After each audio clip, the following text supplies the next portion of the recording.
Alquimia, uma introdução ao simbolismo e seu significado na psicologia de Carl Jung. Por Marie-Louise Vonfran. Caros ouvintes, caso gostem do que aqui é lido, por favor adquiram o livro. O livro é todo ilustrado, contém notas, etc., que não estão sendo mostradas nem lidas. E vale a pena tê-lo em mãos. E eu peço para que, caso vocês gostem do meu trabalho, por favor, venham a auxiliá-lo. Isso é possível via Pix, Apoia-se ou Vaquinha. Centavos serão muito bem-vindos.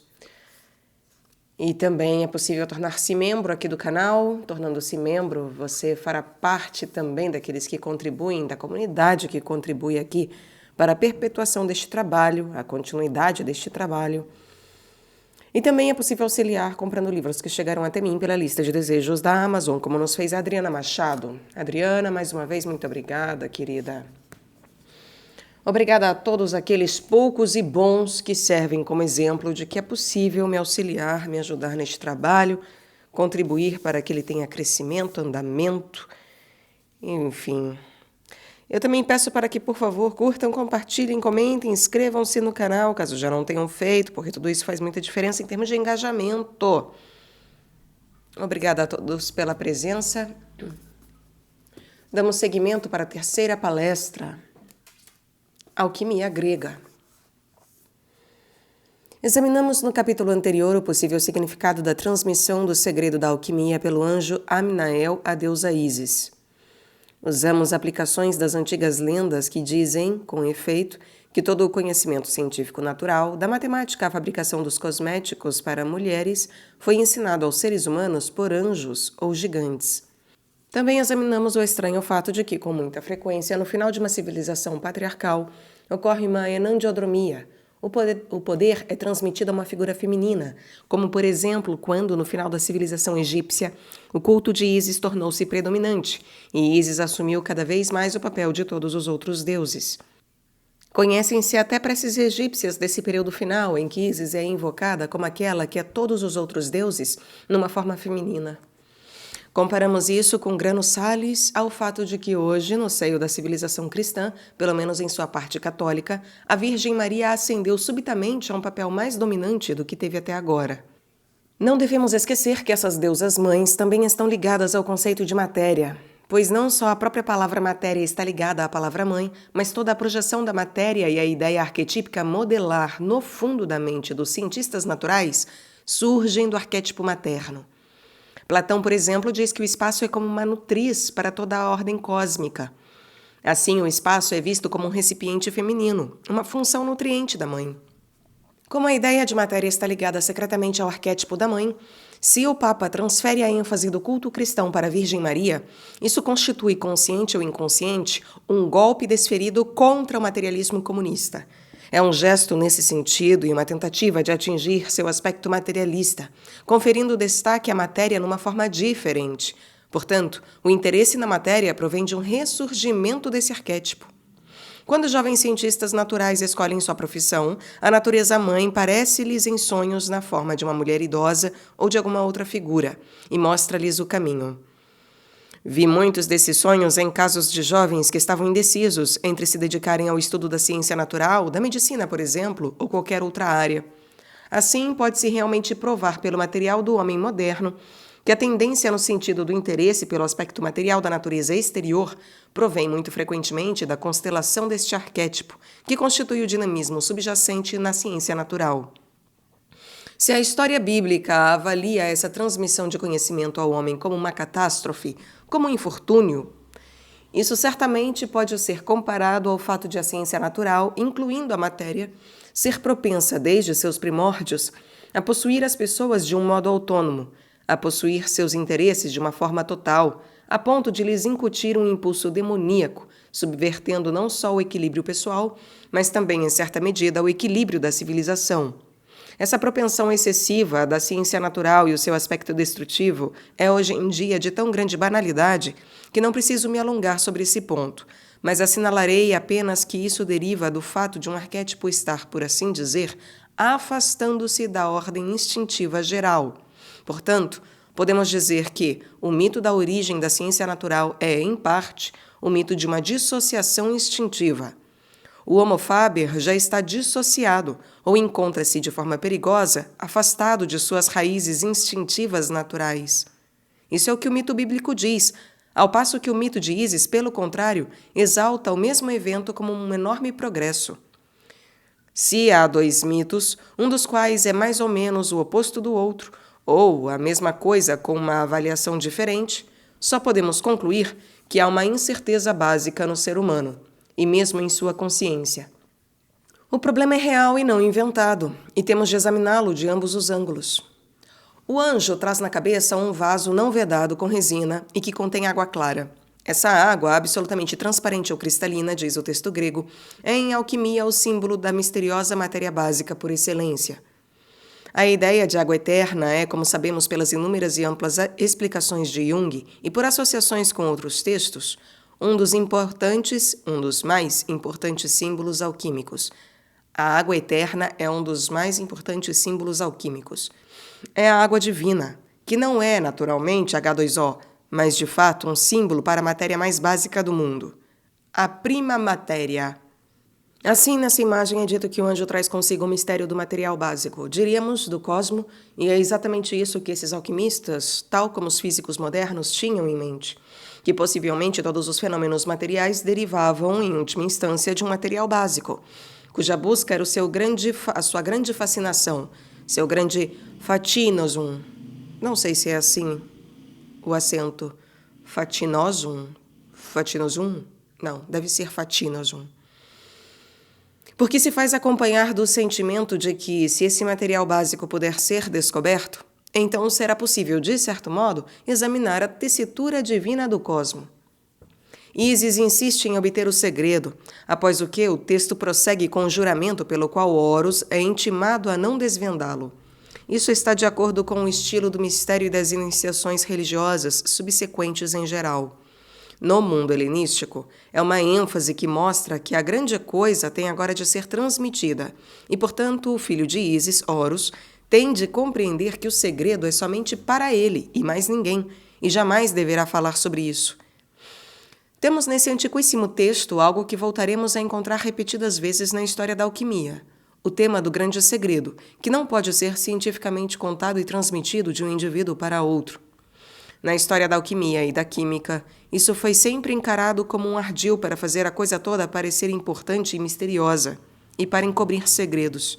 Naturalmente, há certa dose de verdade nisso, porque, como se sabe, nessa época a alquimia também era química, e, por conseguinte, o conhecimento de como fazer ligas, etc., era um segredo profissional pela simples e muito banal razão financeira de manter a vantagem. Em nossas modernas indústrias acontece a mesma coisa. Existe inclusive uma rede de espionagem para descobrir os segredos das indústrias, de suas gerências, de seus métodos metalúrgicos, pois esse conhecimento significa poder e dinheiro, tal como nos tempos antigos. Se, por exemplo, alguém pudesse produzir uma liga metálica que parecesse ouro, graças ao controle policial muito insignificante da época, poder-se-ia fabricar dinheiro falso e adquirir-se rapidamente fortuna, sendo natural, pois, que o segredo só fosse confiado aos melhores amigos do alquimista. Mas esse aspecto banal não explica o fenômeno todo. Vejamos o que acontece numa situação analítica. Talvez a maioria dos analistas já tenha tido a experiência de que certas coisas só podem ser ditas ou explicadas ou feitas com uma outra pessoa. E geralmente, se uma análise vai bastante fundo, chega um momento em que analista e analisando compartilham o segredo que ambos sabem não poder ser compartilhado com mais ninguém e que, portanto, estabelece um relacionamento ímpar. Isso é experimentado pelas pessoas no ambiente exatamente do mesmo modo como era sentido a respeito da alquimia. Ou seja, deve existir algo sórdido ligado a ela, pois, caso contrário, ela seria comentada e discutida às claras.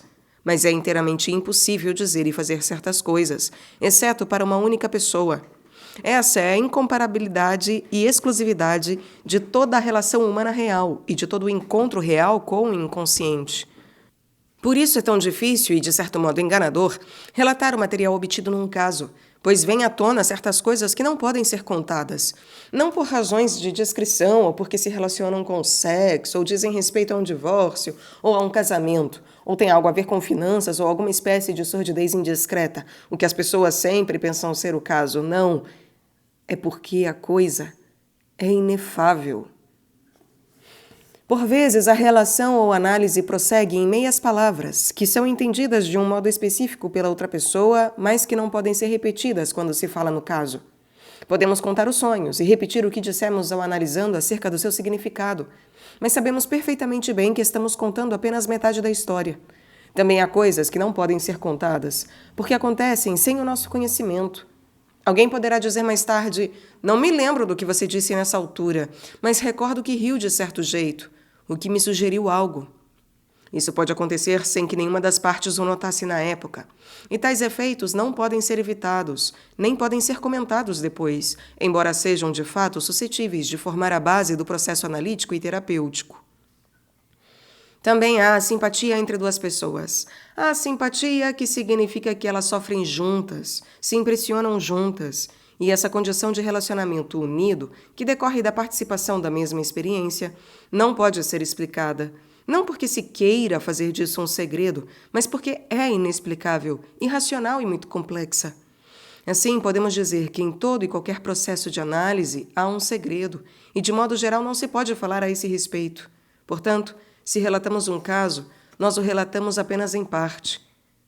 É uma coisa única, mas normalmente as pessoas vão para casa e pensam que então sabem como funciona o processo de individuação, e depois ficam inteiramente desorientadas, porque seu processo de individuação se desenvolve de um modo seguramente muito diverso.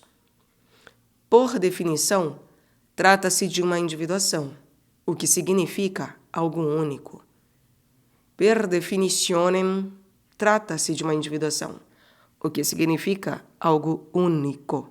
Portanto, é até motivo de desorientação descrever um caso único, porque as pessoas involuntariamente generalizam, pensando que agora entendem como a terapia é conduzida, mas já estão pondo seus esforços a perder. Não se pode tomar algo único de forma generalizada. É motivo de desorientação descrever um caso único, porque as pessoas involuntariamente generalizam, pensando que agora entendem como a terapia é conduzida, mas na verdade já estão pondo seus esforços a perder. Há um segredo real, pois assim que atingimos a singularidade do processo ou do indivíduo, deixamos de poder falar nele. E com frequência, quando solicitada a falar sobre o material de um caso, quando folheio os registros dos meus casos, penso que seria um erro divulgar qualquer deles. De um modo geral, só podemos falar de casos triviais, ou daqueles que redundaram em fracasso, o que é humilhante para nossa vaidade, mas pelo menos podemos falar deles. Observação. Não está Isis referindo-se a algo como isso, quando diz, tu és eu e eu sou tu? Após o que não há nada mais a dizer? Sim, exatamente. É a isso que eu queria chegar. Há nisso o eu sou tu e tu és eu, e esse é justamente o elemento que não pode ser contado. A união mística, a uniomística, a coisa que acontece no fundo daquilo que tentamos destacar com a palavra transferência, tornando-a assim uma coisa técnica. Mas é um mistério real, uma experiência mística, uma experiência que, portanto, nunca pode ser comunicada nem compartilhada com outra pessoa.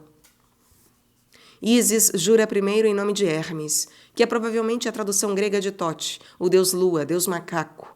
Depois em nome de Anubis, que não foi traduzido e, portanto, é reconhecível em sua forma egípcia. E também no nome de Quercurus, ou Quercorus, não sei. O uivo de Quercorus, referindo-se ao cão Cérbero. No texto paralelo, o nome é Querco-Ouroboros. Ouroboros é a serpente que devora a sua própria cauda, de modo que o texto deve referir-se a um demônio sinoforme que foi confundido com essa serpente, e é descrito aqui como a serpente e o guardião do inferno. Assim é um misto da figura de Cérbero, portanto de Quer, a primeira sílaba do grego Quercurus, e de certas figuras guardiãs do inferno egípcio, entre as quais encontramos com frequência a serpente que come sua própria cauda. Citarei agora o texto que fala da serpente Ouroboros, tal como é pintada em alguns túmulos egípcios. No túmulo de Sete I, por exemplo, existe o desenho de uma casa com duas esfinges do lado de fora, o que é uma espécie de representação esquemática do mundo dos mortos, onde ocorre a ressurreição do Deus Sol. Momentos antes da sua ressurreição, o Deus Sol é representado como um homem ictifálico que jaz de costas, com o falo ereto, e ao redor dele está a serpente que come a própria cauda.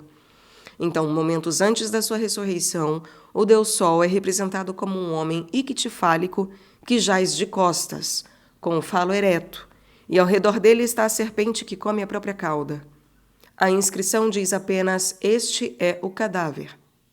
Vemos, portanto, que no mundo dos mortos, quando o Deus Sol atingiu o momento em que a morte e ressurreição se encontram, quando ele está em seu túmulo nas profundezas do inferno, é representado como estando rodeado por essa serpente. De acordo com o texto egípcio, a serpente que come a própria cauda é considerada a guardiã do mundo dos mortos, e provavelmente é essa a serpente invocada nesse caso. O texto prossegue: eu te conjuro também em nome do barqueiro Aqueron. E mais adiante, vai e pergunta ao camponês Acarontos, e ele te contará todo o segredo. Pensa-se primeiro naturalmente em Aqueronte, o rio do inferno grego, mas como a tradução representa obviamente ideias e imagens egípcias, temos de apurar que divindade ou figura do mundo dos mortos poderia ter dado origem a esse nome. A esse respeito, descobri algumas implicações muito interessantes. Há um deus ou conceito egípcio chamado Aker, ou por vezes Akerou.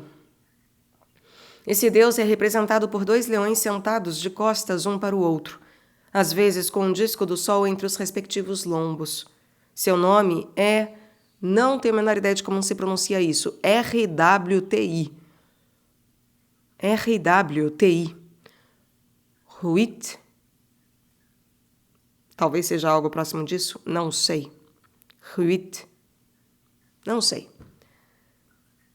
Seu nome é RWTI, ou leão duplo, e é assim que se representa o deus ou a palavra Aker. Ele é mostrado como o leão duplo, ou o cão duplo, ou como ontem e amanhã, porque na mitologia egípcia, essa imagem representa o momento da ressurreição do Deus Sol. Ontem ele estava morto, amanhã estará vivo de novo.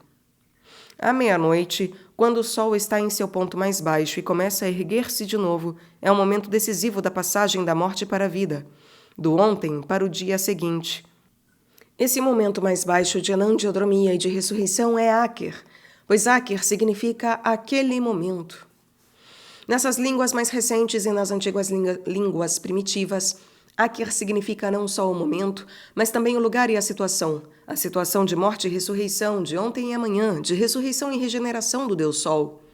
Às vezes, Aker não é representado como esse ponto mais profundo dos infernos, mas como a porta para o além, do qual o leão duplo é o guardião, de modo que ocorre uma combinação de duas ideias. É a entrada para o além, o limen, ou o ponto mais profundo do próprio inferno.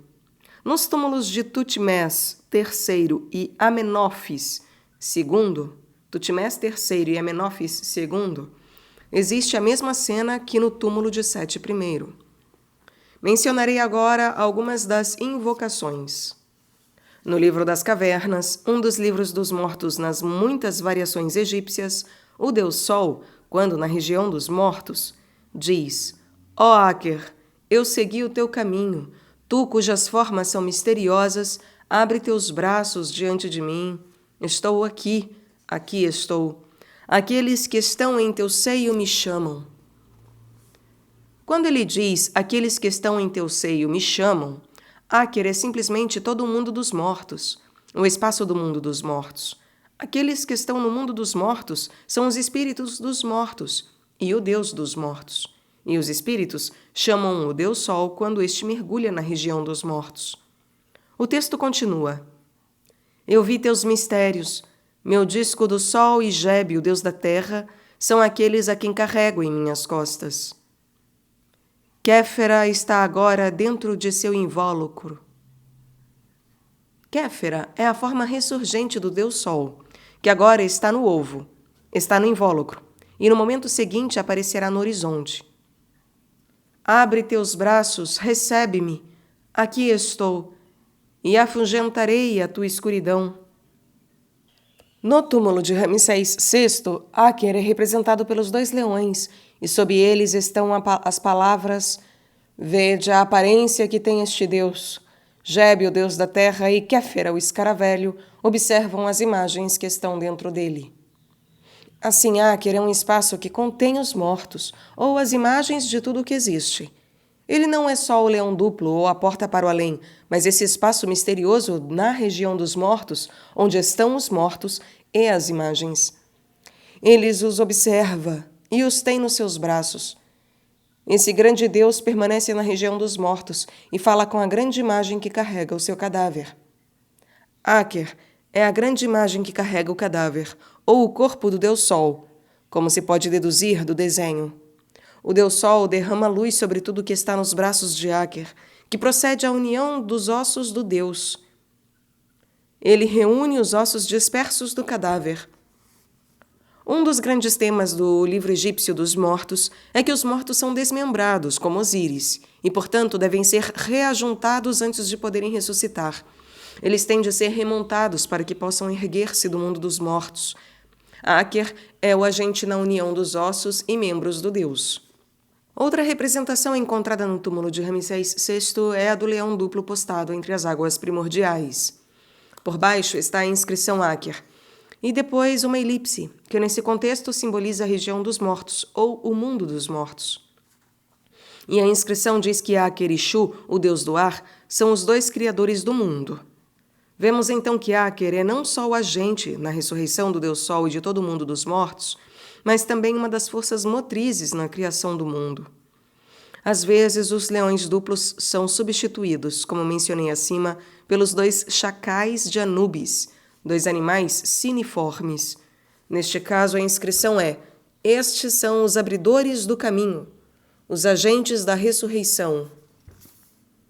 Penso, portanto, que não seria forçado demais conjecturar que Acaron ou Acarontos alude a esse deus egípcio, pois, como sabemos, o conteúdo principal do grande segredo comunicado por Ísis a Osíris é que um leão gera um leão, a cevada gera cevada, o trigo gera trigo, etc.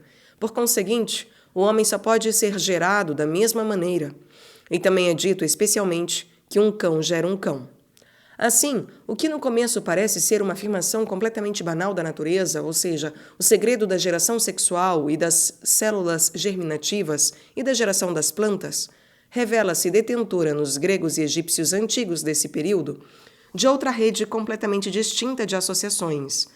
Essas imagens estavam todas ligadas ou associadas à ideia de ressurreição dos mortos, de recriação do Deus Sol e de recriação do mundo. Essa é uma alusão secreta do texto. Como se sabe, a ressurreição de Osíris foi representada com muita frequência pelo símile, embora seja muito mais do que um símile, da ressurreição do trigo. No período final da Antiguidade, por exemplo, em muitas cidades egípcias havia rituais durante os quais um pinheiro era abatido e escavado, representando o corpo de Ísis, ou o esquife. O esquife é a deusa-mãe, como se sabe. Trigo ou milho ou cevada era então colocado nele e regado, e o grão brotava quando posto ao sol, representando assim um ritual primaveril de ressurreição. No Museu do Cairo pode-se ainda ver essa múmia cereal. Numa espécie de caixa rasa com areia, o cereal era semeado na forma de múmia de Osíris. Era borrifado com água, germinava e depois era posto para secar. As múmias eram conhecidas como hortas de Osíris e representavam a ressurreição dos mortos. O processo era repetido em todos os funerais egípcios clássicos. O cereal era colocado dentro das faixas da múmia e borrifado com água, e quando o grão começava a germinar, era sinal de que o morto havia ressuscitado. Nessa típica forma primitiva e mágica, todos esses rituais eram executados de um modo completamente literal sobre a múmia. Assim, o processo da morte do cereal na terra e a sua ressurreição como trigo ou cevada estava intimamente associado na mente das pessoas à ideia de ressurreição, primeiro do deus Osíris e depois de todos os seres humanos. Ora bem, perguntará agora o leitor, o que é que tudo isso tem a ver com alquimia? Isso parece refletir-se claramente a certos mistérios antigos dos mortos no mundo egípcio helenístico, E podemos reconhecer a ligação com o famoso mistério arquetípico da morte e ressurreição do jovem deus da primavera. Mas por que isso se apresenta como a explicação essencial de todo o mistério alquímico? E por que aqui no texto citado no capítulo 2, depois dessa explicação, figuram receitas de mais completa banalidade? Penso que para compreendermos o que essas pessoas tinham em mente, devemos ser, acima de tudo, extremamente ingênuos e seguir um pensamento simplista. Suponhamos que o leitor pense em sua própria ressurreição. Se realmente espera que ela ocorra, muito embora possa não crer nisso. Naturalmente, a primeira coisa que lhe ocorre é o cadáver e o que acontece a ele.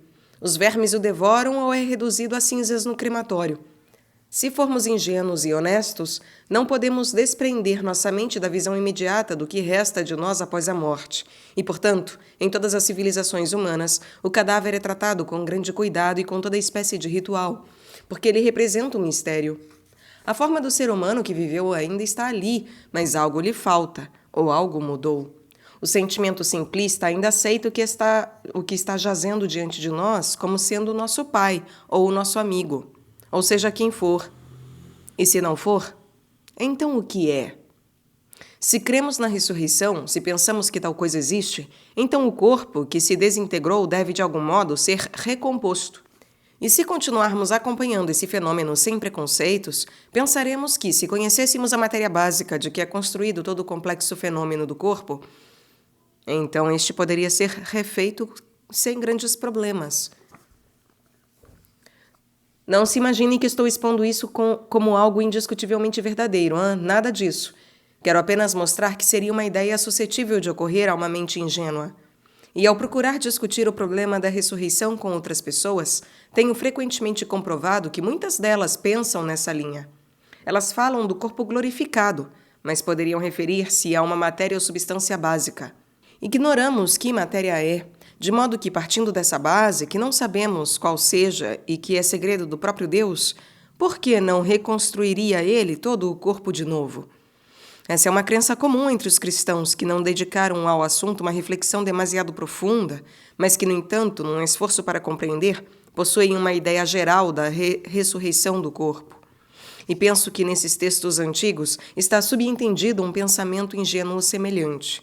Ora, se existe uma matéria básica que pode ser transformada em alguma outra coisa, ela terá de ser imortal e nunca poderá ser dissolvida. Essa é inclusive a ideia de átomo, aquilo que não pode ser dividido, ou seja, a partícula ou matéria mais básica, que é o que a palavra átomo significa em grego, ou a unidade individual, a porção mínima, que não pode dividir-se nem desintegrar-se e é, portanto, imortal. De modo que estamos lidando com uma coisa eterna. E se formos no fundo, ao fundo da questão, teremos então o segredo da ressurreição e da imortalidade, e de como Deus fez o mundo. Essa era a tendência do pensamento e da reflexão subentendida nas ideias contidas no texto, o que explica a investigação sobre a composição básica da matéria cósmica. O fato de o problema da ressurreição dos mortos estar para essas pessoas vinculado a tais pensamentos mostra que a esperança de imortalidade, todo esse tremendo impulso emocional que o homem sente em seu anseio de imortalidade, recaiu nesse tempo na alquimia, o que explica como as imagens do processo de individuação foram projetadas nesse problema. Até aqui apenas expusemos e desenvolvemos as considerações acima, baseados em poucos textos egípcios, mas apresentarei adiante um texto completamente diferente, do século V, pelo qual se verá que esses pensamentos realmente existiram. Até agora, apenas fizemos alusão a eles, de modo que teremos de reconstituí-los com base em outros textos. Depois de aludir à afirmação de que um leão gera um leão e um cão gera um cão, o texto diz: tendo tido a ventura de participar do poder divino, podemos agora passar à preparação de outras coisas. Tome-se uma porção de mercúrio, etc. Prossegue então com as receitas que não posso interpretar, porque simplesmente ignoro o que significam. Algumas, como a urina de um rapaz incorrupto, podem ser desenvolvidas, pois sabemos que isso desempenhou um papel importante na magia antiga subsequente. Mas ignoramos a que se referem outras substâncias, e os historiadores da química fazem conjecturas e discutem sobre o seu provável significado, que na grande maioria dos casos não foi estabelecido definitivamente.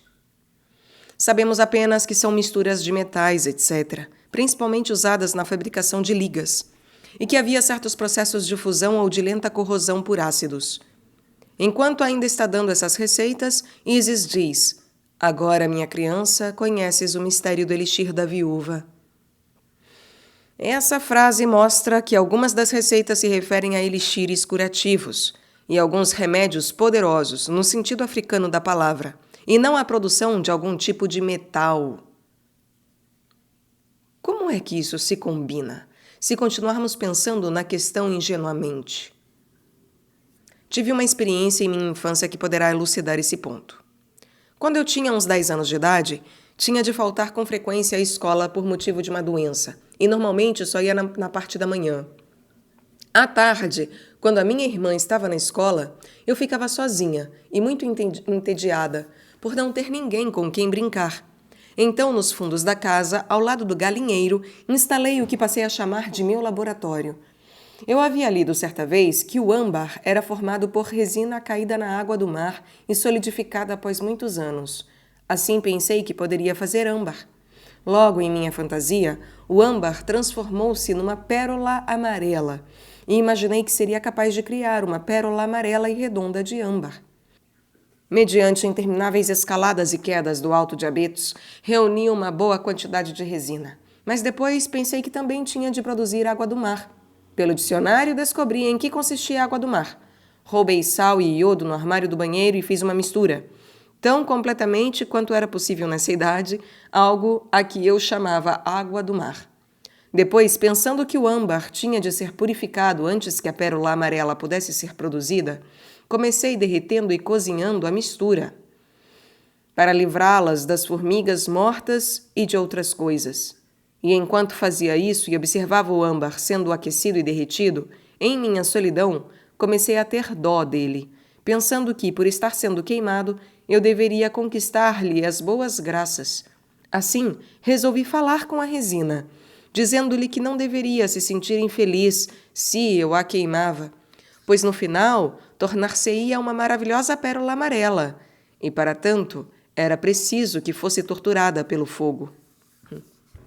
Desse modo, mergulhei numa grande fantasia acerca da produção dessa pérola amarela, cuja ideia se originara de um modo muito racional em algo que eu havia lido.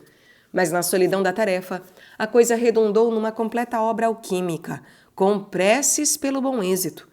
Dirigi preces ao âmbar, implorando-lhe que não ficasse zangado comigo por cozinhá-lo e prometendo transformá-lo numa pérola, etc. Essa é a mentalidade primitiva ou infantil, e devemos supor que essas pessoas adotavam atitude semelhante.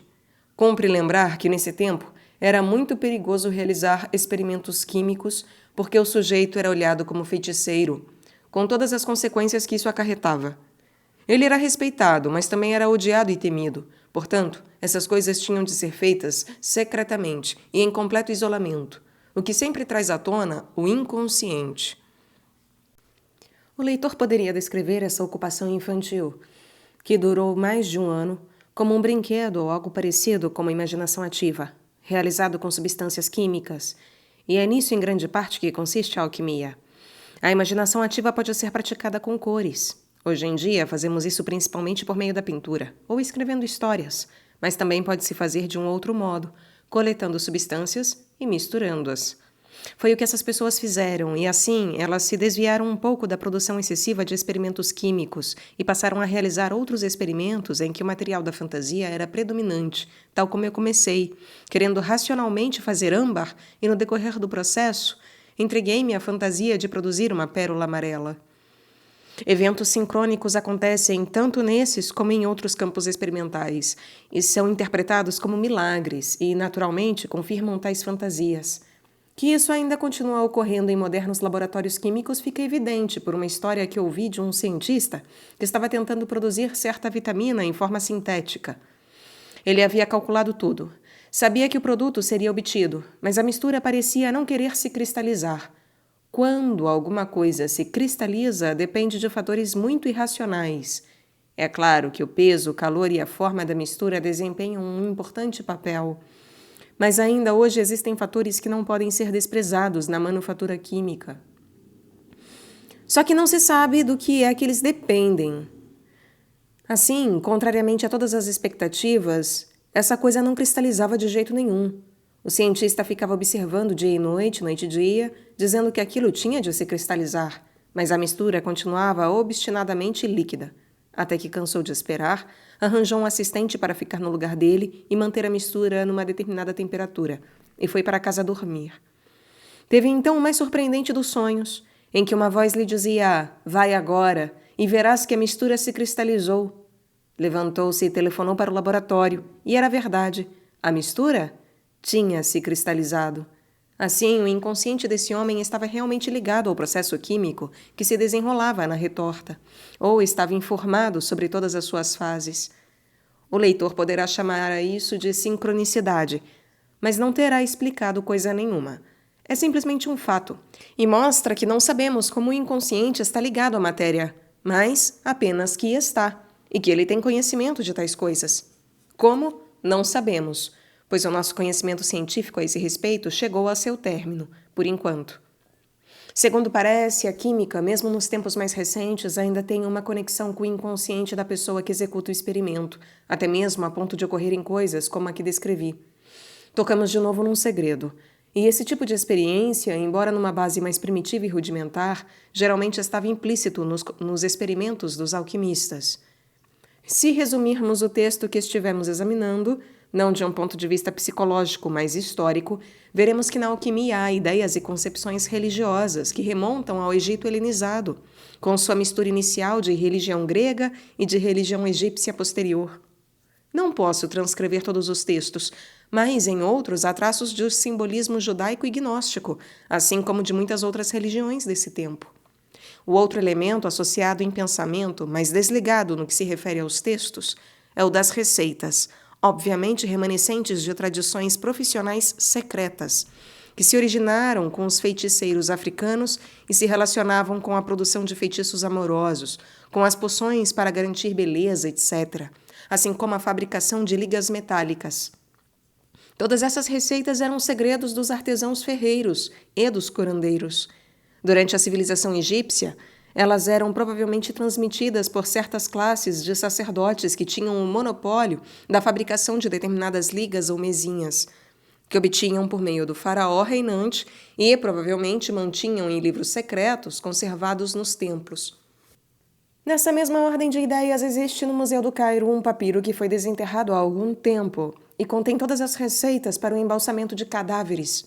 As instruções para esse processo deveras complicado são dadas em termos puramente técnicos e químicos.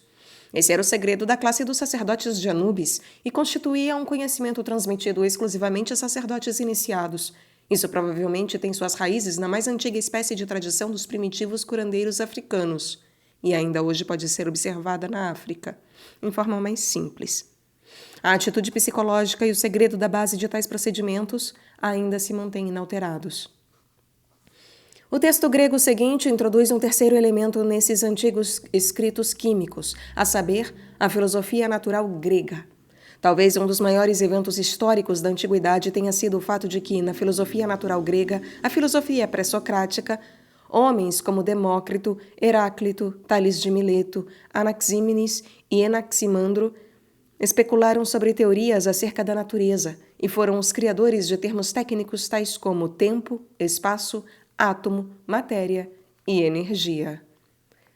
Estes e ainda outros autores pré-socráticos podem ser ouvidos aqui no canal. Todos esses conceitos básicos de física moderna remontam, como se sabe, à filosofia grega, pois os gregos foram os criadores desses conceitos em seu significado científico natural e específico, embora não realizassem muitos experimentos com matéria. Eles tinham poucos laboratórios, ou nenhum, e a maioria de suas teorias sobre a natureza resultou da intuição especulativa, embora usassem às vezes exemplos práticos para explicar o que pretendiam dizer. Por exemplo, se Demócrito diz que o átomo tem diferentes formas, digamos como pequenas pirâmides com os cantos formando ganchos pelos quais se ligavam uns aos outros, isso constitui uma espécie de modelo materialista de sua ideia de átomo. Os átomos redondos seriam a alma, e há também átomos de fogo que rolam pelos espaços interiores dos átomos. Era esse o modelo de realidade de Demócrito. Os gregos nunca pensaram em provar ou demonstrar tais coisas pela experimentação, como é o procedimento comum dos cientistas atuais. Se temos esse modelo especulativo, tentamos prová-lo num experimento prático, mostrando que ele se ajusta ou não aos fatos. Isso os gregos não fizeram. Mas então o pensamento grego, naturalmente e lamentavelmente numa fase muito diluída, conheceu as ciências secretas egípcias, que consistiam inteiramente numa antiquíssima tradição artesanal e prática sobre o comportamento da matéria. Os egípcios sabiam muito pelo ângulo prático. Sabiam como fabricar o esmalte e a tinta invisível e toda espécie de complicadas ligas.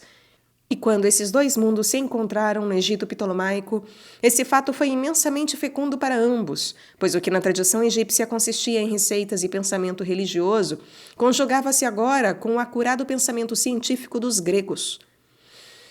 Chamaríamos a isso o momento do nascimento da alquimia, quando os modelos de pensamento da filosofia grega convergiam com as práticas experimentais das tradições egípcias. Para dar ao leitor uma noção mais nítida do que representou essa confluência, citarei em suas linhas gerais um texto muito extenso de um alquimista posterior, Olimpiodoro, cujo nome já deve ser conhecido pelos escritos de Jung. Olimpiodoro foi ministro e funcionário da corte bizantina no século V d.C. Foi membro de uma delegação enviada a Átila, rei dos Hunos, e escreveu uma história consideravelmente famosa de sua época, publicada em 425. Alguns de seus biógrafos dizem que, ao mesmo tempo, ele era conhecido como um grande mágico e curandeiro na corte bizantina. E, de acordo com os textos, estava muito ocupado com experimentos alquímicos. Entretanto, nas histórias da alquimia, é dito que isso não era verdade, pois Olimpiodoro não possuía grande conhecimento prático e, mesmo que realizasse tais experimentos, estava certamente mais interessado nos aspectos teóricos e simbólicos da alquimia. Afirmou ele que os objetivos da alquimia não podiam ser alcançados de um modo racional, que poderíamos seguir as receitas como melhor nos aprovesse, mas nunca chegaríamos a lugar nenhum com a ajuda da magia e dos poderes mágicos. Assim, Olimpiodoro começou assumindo uma atitude dupla acerca do que poderíamos chamar as ciências sérias ou práticas e a magia, uma divisão que não encontramos nos textos anteriores. A razão disso estava no fato de Olimpiodoro ter tido uma educação filosófica grega, que ele tentou aplicar aos seus conhecimentos. Transcrevo agora excertos desse texto como fiz com o de Ísis, sem alterar sua estranha confusão literal, para que o leitor forme a sua própria impressão pessoal. Começarei com uma seção do capítulo 30, sobre a arte sagrada ou divina, e passarei depois ao capítulo 41, que nos dá, por assim dizer, a essência dos seus escritos. No capítulo 30, Olimpiodoro fala do chumbo e cita a profetisa Maria, que teria dito ser o chumbo negro a base do mundo, e ele comenta a esse respeito. O tema prossegue no capítulo 41, onde se lê, abre aspas, vejamos agora como o chumbo negro é preparado. Como disse antes, o chumbo comum é negro desde o começo, mas o nosso chumbo torna-se negro, o que no princípio não era. Os experimentos vos ensinarão, e por eles descobrireis a verdadeira demonstração e prova. Opiniões dignas de crédito são unânimes nesta matéria. Não tentarei abordar o nosso objetivo. Se o azem, uma liga como prata, embora não se saiba exatamente em que consiste. Se o azem não se converte em ouro, ou não pode converter-se em ouro, embora seja um trabalho, nem por isso devemos desprezar o que as pessoas antigas disseram, a saber, que a letra mata, mas o espírito vivifica. Ora, isso está em completa harmonia com tudo o que foi dito pelos antigos filósofos e aponta para o mesmo fim, para a palavra do Senhor.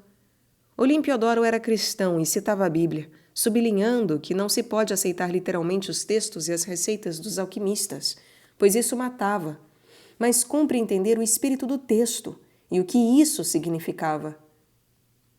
Os oráculos de Apolo também estão em harmonia com o que pretendemos dizer, porquanto eles mencionam o túmulo de Osíris. Isto amplia o nosso outro texto. Mas o que é o túmulo de Osíris? Há um cadáver envolto nas faixas de linho da múmia, apenas com o rosto nu visível, e interpretando Osíris, o oráculo diz. E, interpretando Osíris, o oráculo diz.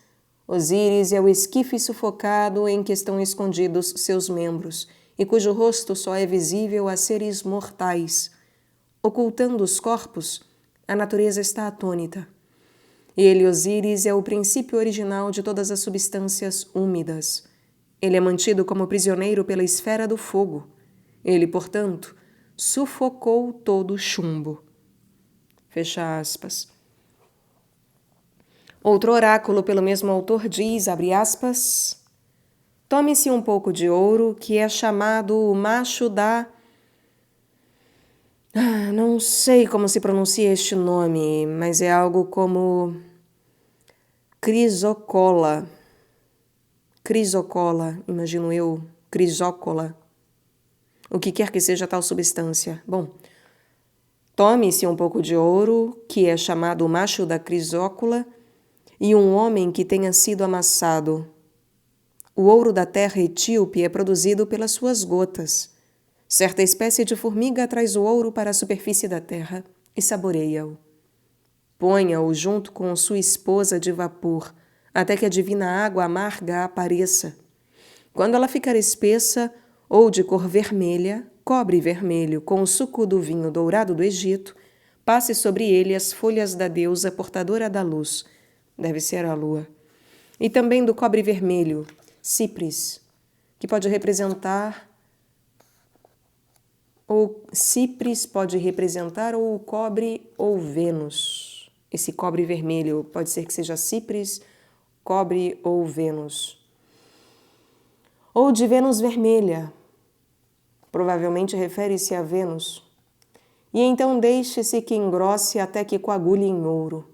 Ora, o filósofo Petásios, que fala sobre o começo do mundo alquímico, está em completa harmonia com isso, e ele também se refere ao nosso chumbo quando diz que a esfera do fogo subjuga e sufoca através do chumbo.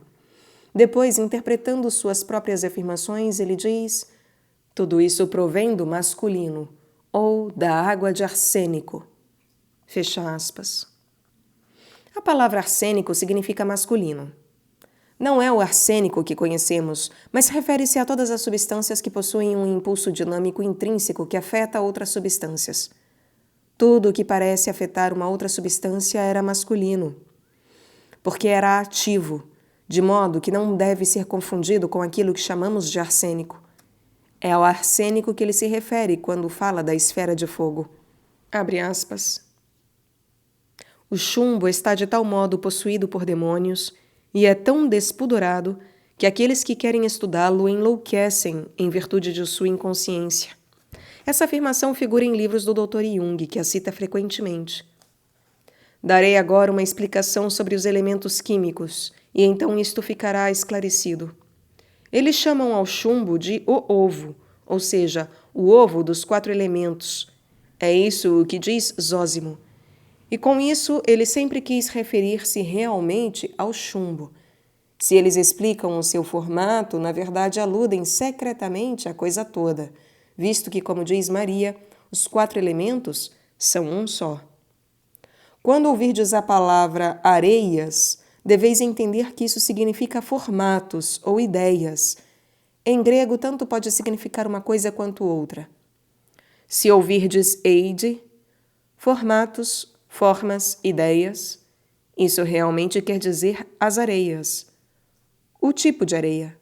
Porque os 4 corpos, ou os 4 elementos, são também as 4 corporeidades. Esta é uma palavra inventada, mas em grego também é. Zósimo explica as 4 corporeidades da seguinte maneira. Agora, a pobre. No grego, o adjetivo é feminino. A pobre coisa cai dentro dos 4 corpos a que está acorrentada e muda imediatamente de uma cor para outra, todas as cores em que as técnicas desejam amarrá-la. Branco, amarelo ou mesmo preto, ou primeiro preto, depois branco e depois amarelo.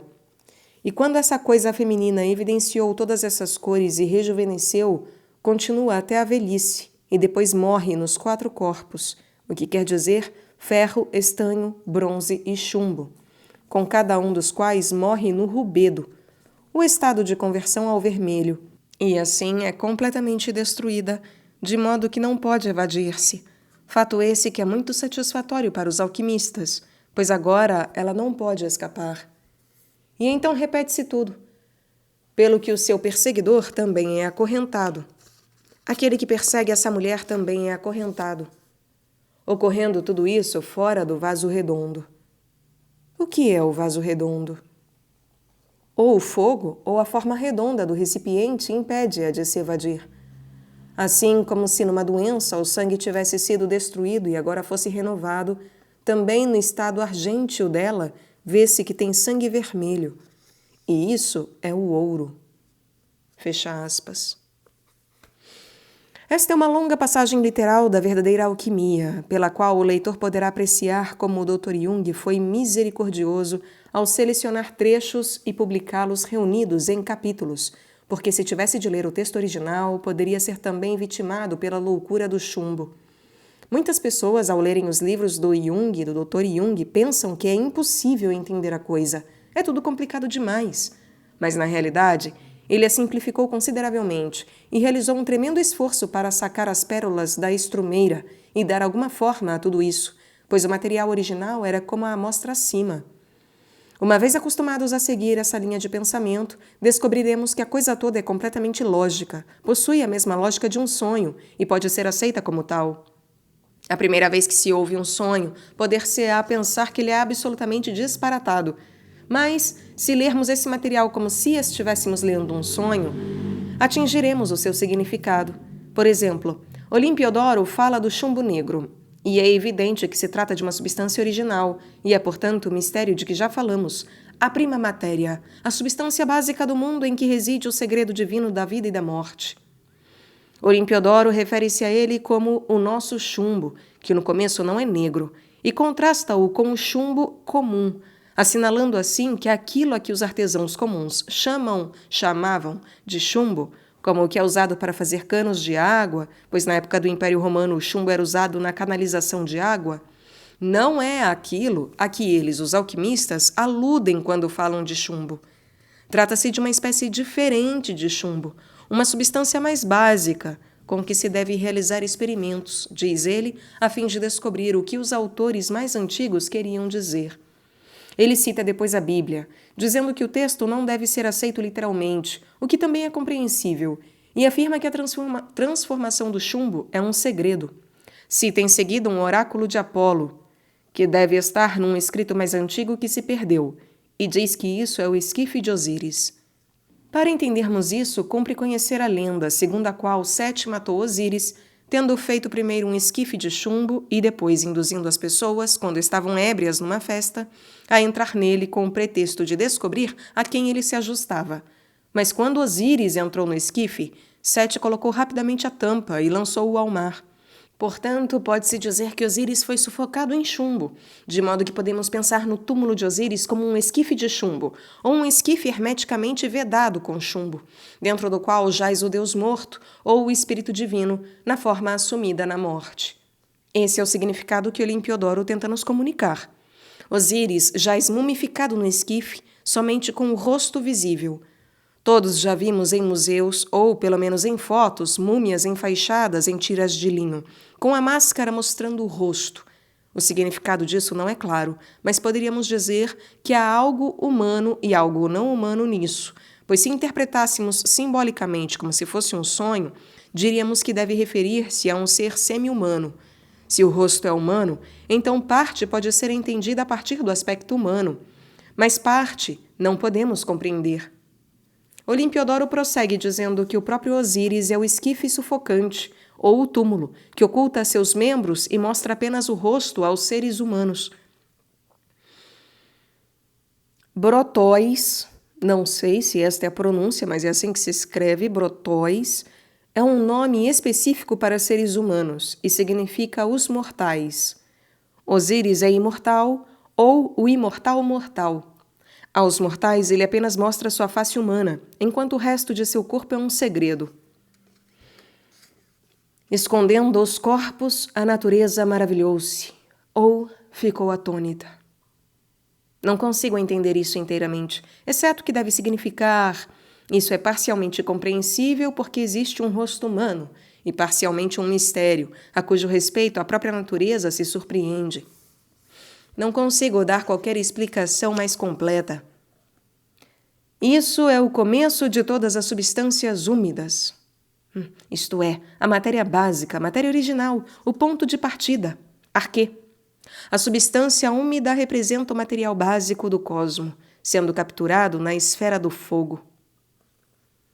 Do que ocorre subsequentemente, pode-se ver que havia a seguinte conexão.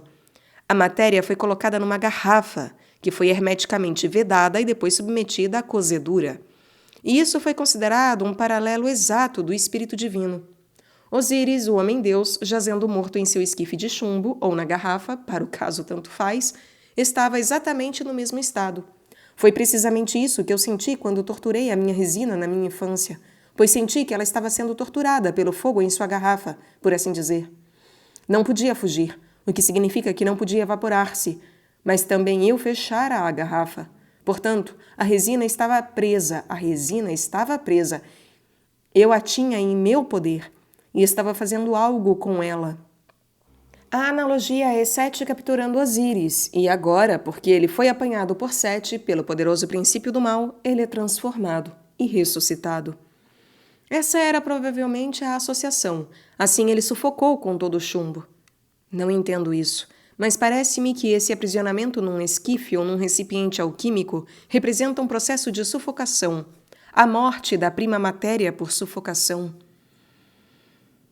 Obviamente, há aqui uma analogia com o que fazemos quando impedimos um ser humano de projetar ingenuamente e forçamos essa pessoa a olhar apenas para si mesma. Isso seria como que uma sufocação, pois a pessoa quer chegar para o analista e dizer: foi assim que minha mãe me criou. Ao que o analista responde que a pessoa deve ver o papel desempenhado pelo seu próprio complexo e depois terá de aceitar tudo aquilo, porque antes responsabilizava Deus e o destino, os pais e o marido. A pessoa quer chegar para o analista e dizer: foi assim que a minha mãe me criou.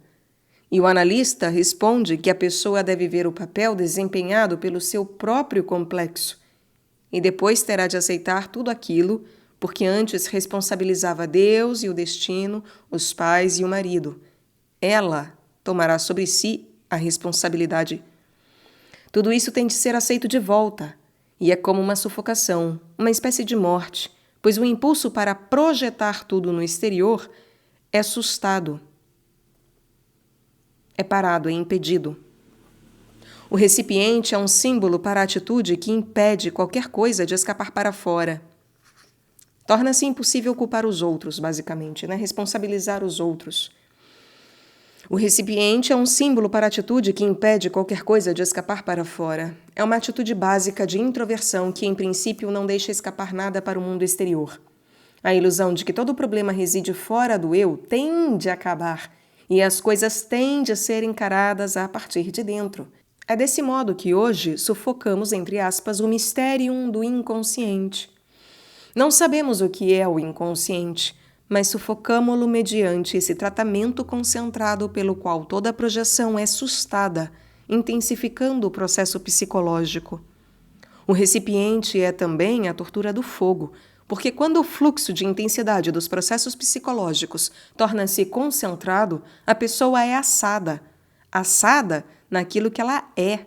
Portanto, a pessoa no túmulo e o próprio túmulo são a mesma coisa, porque ela assa no que é ela mesma e não em qualquer outra coisa.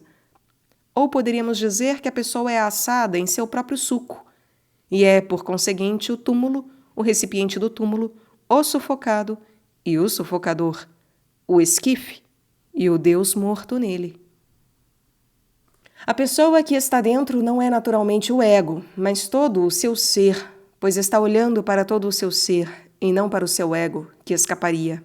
Ora, isso é tão penoso que todos nós tentamos escapar. Creio que não analisei durante anos e anos ninguém que de tempos em tempos não tenha namorado a ideia de desistir de tudo e voltar à chamada vida normal. Portanto, penso que é muito compreensível que o texto, passado algum tempo, fale da mulher que sempre tenta fugir e tem de ser atada ao corpo quádruplo.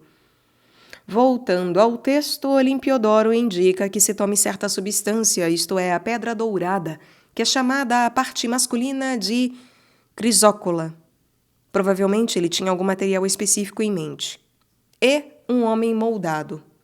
E quem é o homem moldado? Ou o homem que foi amassado num certo formato?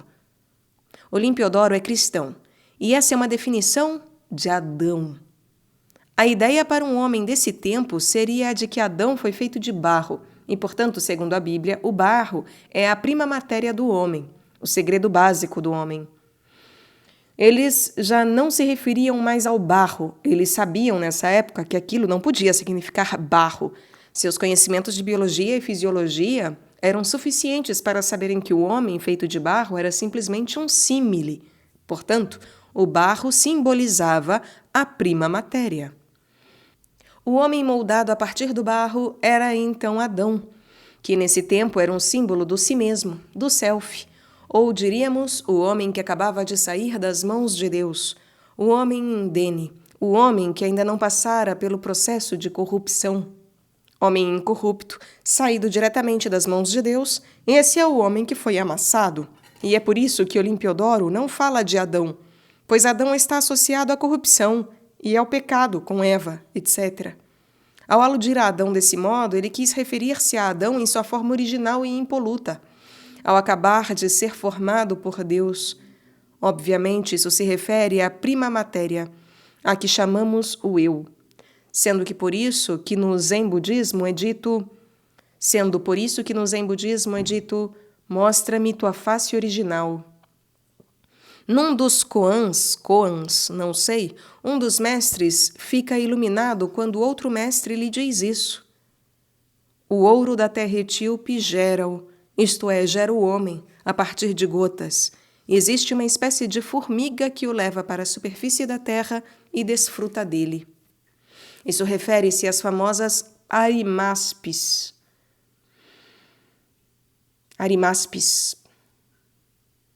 que também são mencionadas no Fausto de Goethe. Havia uma lenda no final da Antiguidade, segundo a qual existiam na Índia, em certa época, formigas gigantescas, tão grandes quanto os seres humanos, que escavavam ouro na terra. Para os gregos, a Índia era a terra da sabedoria e das riquezas, era o paraíso onde o ouro era encontrado nas árvores, nas ruas, em toda parte, e onde homens sábios perambulavam, absortos em suas meditações e ensinamentos. Nas descrições da Índia dessa época havia menção dessas arimaspes, lendárias formigas gigantescas que arrancavam o ouro das entranhas da terra e que se supunha ser o segredo da grande riqueza da Índia. Portanto, quando Olimpiodoro diz isso, está referindo-se às formigas. Se atentarmos para o simbolismo da formiga nesse tempo, verificaremos que, de acordo com certas versões, as formigas ressuscitavam o sol empurrando-o todas as manhãs sobre a linha do horizonte, de modo que elas eram um paralelo completo do escaravelho egípcio, que empurra o disco do sol e o faz surgir todas as manhãs no horizonte. O escaravelho é um símbolo do sol nascente e da ressurreição. Essa lenda do escaravelho foi substituída no final da Antiguidade, em certas tradições, por formigas gigantescas que têm exatamente a mesma função. Portanto, faz-se referência aqui, uma vez mais, à ressurreição do Sol, ou àquele momento da criação inicial do Deus Sol, o que, de acordo com a nossa interpretação, seria o símbolo da consciência. Em linguagem psicológica, diríamos: retorna ao ser humano original dentro de ti. Retorna ao lugar em que as reações nervosas simpáticas, ou o teu inconsciente, se ligam com a origem da tua consciência. Falando em termos mais precisos, significa: regressa ao ponto original de tua consciência. Tenta regressar ao lugar de onde provém a tua consciência, ao limiar do inconsciente. Depois, junta-se esse Adão com a sua esposa, o vapor, até que brote a amarga água divina.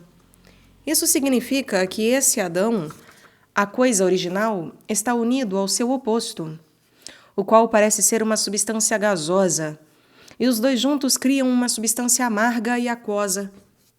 Esse é o motivo da conjunctio. a união dos opostos, e o resultado é a mística água divina, a água amarga. Psicologicamente, isso significaria: coloca-te numa atitude de reflexão em que indagues a ti mesmo de onde surgem os teus processos conscientes. Liga isso com o material de fantasia, o vapor que sobe do inconsciente, e cria um lampejo intuitivo estimulante, que é amargo.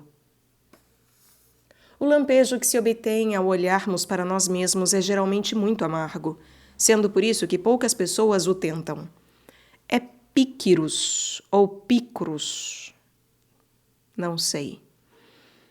Azedo, porque corrói e porque é deveras desagradável para as ilusões da consciência. E por isso que dizemos verdade amarga, percepção amarga e compreensão amarga. Porque o autoconhecimento é no começo uma experiência amarga. Assim, se lermos o texto psicologicamente, se o aceitarmos como um sonho, não é um amontoado de tolices sem nexo, mas ao contrário, completamente lógico. Um dos grandes méritos de Jung é de nos ter fornecido a chave para esses textos que são considerados oficialmente pelos historiadores de química como um absurdo absoluto, já que para eles não significam coisa alguma. Mas para nós é evidente o que Olimpiodoro está objetivando, a saber, informar-nos sobre a experiência interior, uma experiência religiosa introvertida, que essas pessoas tinham em suas meditações e experimentos com fenômenos materiais. Essa era a base da alquimia. Pergunta: a referência a Adão situa-o antes ou depois da queda? Penso que antes da queda, pois, caso contrário, o texto diria Adão e não usaria essa expressão peculiar do homem amassado ou moldado. O homem amassado refere-se antes a um aspecto de Adão, o da sua criação. O fato de ser feito de barro é o que é enfatizado e, portanto, eu diria que o homem moldado em barro é o que deve estar presente na mente de uma pessoa quando pensa nele, e não o fato de que ele estava com Eva e a serpente, etc.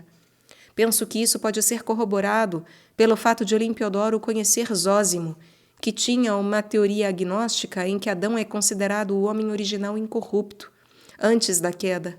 Portanto, é mais do que certo que ele faz referência a Adão antes da queda. Assim, a esfera de fogo mantém o chumbo e sufoca-o, diz Olimpiodoro. E essa é a coisa masculina. E o chumbo está tão demoniacamente possuído, é tão despudorado, que aqueles que desejam investigá-lo enlouquecem pela sua inconsciência, pela sua falta de conhecimento da gnose. Quimicamente, isso deve ser uma alusão provável ao fato de o chumbo ser normalmente venenoso. Esse seria o seu aspecto químico, e é evidente que coincide com o fato de, no começo de uma análise, por exemplo, quando se penetra no inconsciente, vêm à superfície impulsos e emoções instintivas tão fortes que a pessoa passa por estados que poderiam levá-la à loucura. Os alquimistas afirmam frequentemente que muitos deles haviam perdido o juízo, o que pode ser interpretado em sua acepção literal. Há muitos anos tive uma experiência interessante que me mostrou que existiam ainda aqui na Suíça alquimistas loucos. Quando eu estava trabalhando nesses textos na Biblioteca Central, um dos funcionários perguntou-me se eu estava estudando textos alquimistas. E quando lhe respondi que sim, disse-me que tinha um colega a quem me apresentaria. Ele achou que seria uma grande piada e caminhou até um velhote miudinho e encarquilhado, sentado em um canto da biblioteca e debruçado sobre um texto alquímico. O funcionário apresentou-nos, dizendo que eu era uma especialista em alquimia. Olhei o tal homem, cujo nome esqueci, e quando observei seu olhar, vi imediatamente que era um esquizofrênico. Sentei-me ao seu lado e pouco depois ele disse: "Já tem o segredo?" Eu respondi: "Não, ainda não." E ele segredou: "Estou muito perto. Penso que necessitarei de mais 2 ou 3 meses." Eu disse que isso era maravilhoso. E então ele me perguntou se eu sabia grego, porque o seu problema era não saber grego, e que se eu o pudesse ajudar no grego, poderíamos chegar juntos mais depressa ao segredo. Eu respondi: "Sim, Sim, mas não agora. Era um verdadeiro alquimista, vitimado pela mania do chumbo.